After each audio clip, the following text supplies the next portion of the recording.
Fala, povo de Deus, seja bem-vindo ao canal Estude Teologia. Eu sou Sérgio Matias e neste vídeo nós vamos fazer um estudo sobre o primeiro capítulo do livro do Gênesis. Nele nós veremos que Deus é a origem da vida e o Criador de todas as coisas. Confira aí.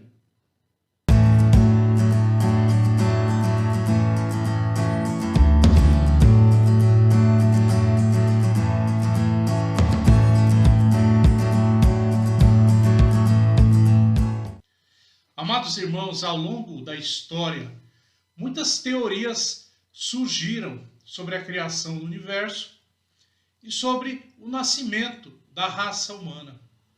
Com certeza, as mais famosas delas são a teoria do Big Bang, sobre a criação do universo, o surgimento do universo, ou, por exemplo, a teoria da evolução de Charles Darwin, sobre a evolução do ser humano.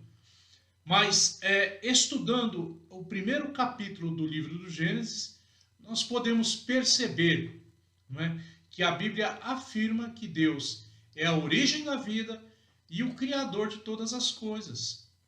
De acordo com a própria Bíblia, isso é um fato.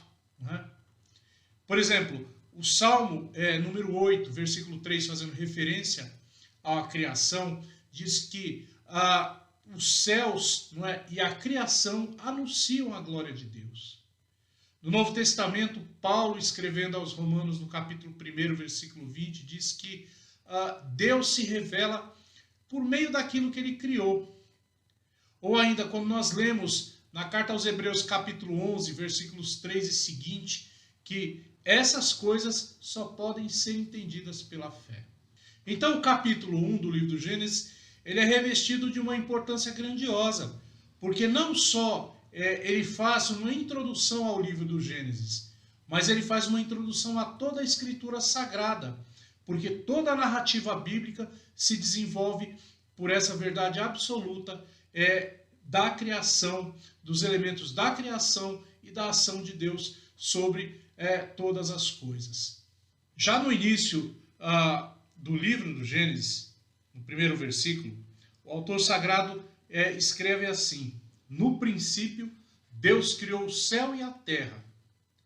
Versículo 2, a terra estava sem forma e vazia, as trevas cobriam o abismo e o Espírito de Deus pairava sobre as águas.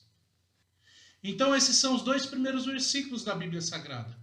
E não poderia ser mais apropriado, porque qualquer pessoa que desejar saber quem é Deus, nesses dois versículos encontra uma resposta clara e direta, que é: Deus é o Criador de todas as coisas. Ao dizer que no princípio Deus criou, o texto bíblico também declara a eternidade de Deus. Quando Deus inicia a obra da criação, nem mesmo o tempo existia, não existia nada e nem o tempo. Por isso, o autor bíblico se limita a dizer no princípio. Nesse princípio, somente existia Deus. Ou seja, somente existia Deus porque somente Deus é eterno. Deus não teve início e Deus não teve fim. Deus é o alfa, Deus é o ômega. E nós podemos ver isso expresso nas Sagradas Escrituras quando o Salmo 90, versículo 2 diz que antes de nascerem os montes e antes de criares a terra e o mundo, de eternidade em eternidade, ele é Deus. Ou ainda nós podemos ver no livro dos Provérbios, capítulo 8, versículo 22, fazendo uma referência a isso. O Senhor me criou como princípio do seu caminho, antes de suas obras mais antigas. Então nós podemos ver que o texto destaca a imensidão da majestade do Criador, que é Deus. O substantivo masculino, Deus, traduzido do hebraico Elohim, que é uma das palavras mais utilizadas no Antigo Testamento para se referir a Deus, que na verdade consiste numa forma plural que indica intensidade e plenitude. Deus é intenso, Deus é pleno. Então, meus queridos, o texto diz que o Espírito de Deus pairava sobre as águas. Isso significa que o Espírito de Deus foi quem trouxe ordem ao caos e transformou a terra em um lugar apropriado para receber a vida.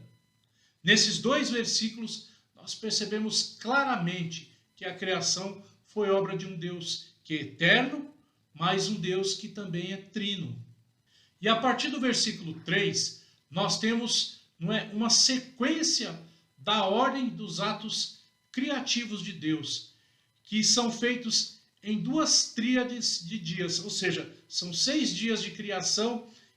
Nós podemos ver claramente os 3 primeiros dias e os 3 dias subsequentes. Porque no primeiro dia, que está no versículo 3, Deus criou a luz. O segundo dia, que está nos versículos de 6 a 8, Deus criou o firmamento, o céu e os mares. Depois, no terceiro dia, que nós encontramos nos versículos de 11 a 13, Deus criou a terra seca e a vegetação. Depois, uma segunda etapa, no quarto dia, Deus criou os luzeiros, nós encontramos dos versículos 14 a 19. No quinto dia, Deus criou os habitantes, as aves e os peixes, nós encontramos dos versículos 20 a 23. Depois, no sexto dia, nós encontramos a criação de outros animais terrestres, que estão nos versículos 24 e 25, e a criação dos seres humanos, que nós encontramos dos versículos 26 ao 31. E a principal diferença entre essas duas fases da criação é que na primeira fase, Deus criou a matéria-prima de tudo, o que existe, a partir do nada. Do quarto dia em diante, ele se utilizou como base para finalizar a sua obra, o que ele fez nos 3 primeiros dias. Por exemplo, na criação do homem, Deus uniu a água à terra e formou a argila, o barro, para moldar o homem. É o que nos narra a Sagrada Escritura. Meus queridos, é interessante notar que nesse capítulo, cada dia criativo ele segue um padrão. O autor bíblico inicia cada dia da criação com a seguinte declaração: Deus disse. Com isso, ele enfatiza ainda que Deus criou todas as coisas por meio da sua palavra. E aqui eu quero abrir um parênteses. O evangelista São João, no capítulo 1, versículo 3, diz que sem a palavra de Deus nada pode existir. Do nada, nada surge. Tudo foi formado pela poderosa palavra de Deus. A palavra é a força criadora e recriadora de Deus. E aí nos entra um questionamento. Como estamos nós com a palavra de Deus? Como temos vivido com a palavra de Deus? Se a palavra de Deus, como afirma João, e é correto afirmar que é Cristo Jesus, porque a palavra se tornou carne, o verbo se tornou carne e habitou entre nós, e nós vimos a glória do Filho unigênito de Deus, como está o nosso relacionamento com a palavra? Como está o nosso relacionamento com Cristo Jesus? Ele pode criar e recriar todas as coisas na nossa vida. Ele pode reordenar o caos, porque Ele é Deus. E Deus quer realmente transformar o nosso viver. Mas nós precisamos ter uma vida de intimidade com a palavra de Deus, porque a palavra de Deus que é a força criadora e recriadora do Deus Altíssimo. E ela é Cristo Jesus. Então, seguindo com o pensamento, o escritor sagrado mostra cada uma das ordens de Deus. Haja. Depois o escritor mostra o resultado desta ordem divina, quando ele escreve, e assim se fez. Mas também o escritor revela o contentamento do coração de Deus Criador, quando ele escreve, e viu Deus que isso era bom. Ora, então nós já podemos ver, por esse primeiro capítulo das Sagradas Escrituras, que o universo não foi criado como resultado do acaso, mas como uma obra do eterno e soberano Deus. A Escritura afirma que Deus criou o universo a partir do nada, mas não explica como Deus fez isso. Diz que Deus fez, mas não explica como ele fez. Sabe por quê? Porque nesse ponto há muito mais do que nós podemos entender. São mistérios que estão além da nossa capacidade de compreensão. Por isso, meus queridos, Deus não está sujeito às leis do tempo e do espaço. O tempo e o espaço fazem parte da ordem criada. Por isso, a sua forma de agir fora do espaço e do tempo é completamente incompreensível para nós. Nós estamos na ordem criada, nós estamos na história. Deus está na eternidade. Não é? A nossa compreensão jamais será suficiente para ter, não é, o esclarecimento das coisas eternas de Deus. E aí nós compreendemos que, diferentemente das mitologias e dos folclores antigos a respeito de criação, as Sagradas Escrituras nos revelam que não precisou de nenhum esforço da parte de Deus para criar todas as coisas. Ele é tão poderoso e suficiente em si mesmo que a única ordem de sua boca, ela vence todo o caos. Ela cria limites e traz existência à vida. A obra da criação ocorreu de acordo com a expressão do coração de Deus, através da sua palavra. Em cada dia, não é, da criação, Deus simplesmente deu a ordem que haja, e houve as coisas, e houveram as coisas. Então nós concluímos que Deus é o autor da vida e o criador de todas as coisas, mas Deus não criou uma única coisa. Deus não criou o mal. O livro do Gênesis, capítulo 1, deixa muito claro que tudo que Deus criou é bom. Isso significa que o mal moral, ele não teve origem em Deus. O apóstolo São Tiago, no capítulo 1, versículo 13, escreve que quando alguém for tentado, jamais deverá dizer, estou sendo tentado por Deus, pois Deus não pode ser tentado pelo mal e ele a ninguém tenta. Esse mal, meus queridos, se iniciou entre as criaturas de Deus, porque elas foram dotadas de pessoalidade, intelectualidade e responsabilidade moral. Então, Deus não apenas criou todas as coisas, mas Deus também sustenta todas as coisas. Veja, a ordem do cosmos não é autossuficiente e também não é obra do acaso. Apenas Deus é autossuficiente, é suficiente, porque Ele é criador. Sem a intervenção divina, sem o sustento divino, com certeza toda a vida cessaria. E tudo o que existe deixaria de existir. Ora, falando da atividade sustentadora de Deus, São Paulo escreve, São Paulo diz, nos Atos dos Apóstolos, capítulo 17, versículo 28, que nele nós vivemos, nos movemos e existimos. E escrevendo aos Colossenses, no capítulo 1, versículo 17, ele diz, ele é antes de todas as coisas, e tudo nele subsiste.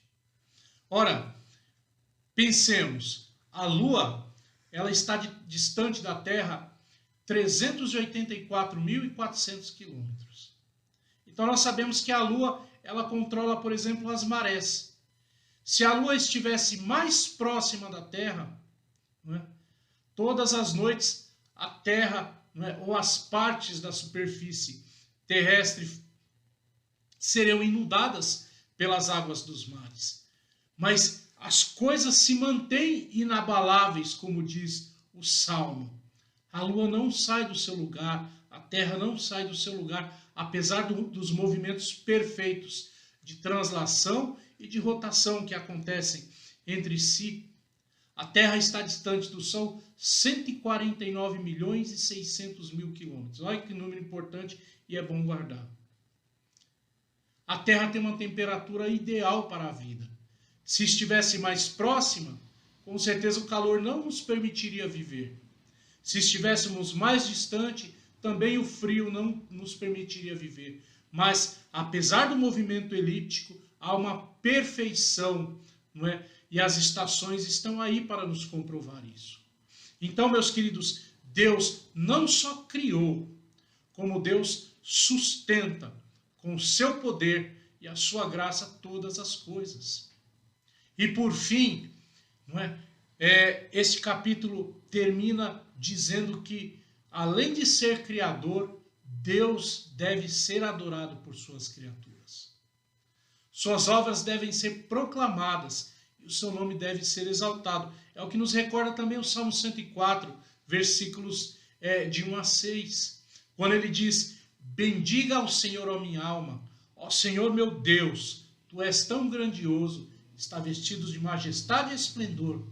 Ele firmou a terra sobre os seus fundamentos, para que jamais se abale. Com as torrentes do abismo a cobristes, como se fosse uma veste. As águas subiram acima dos montes.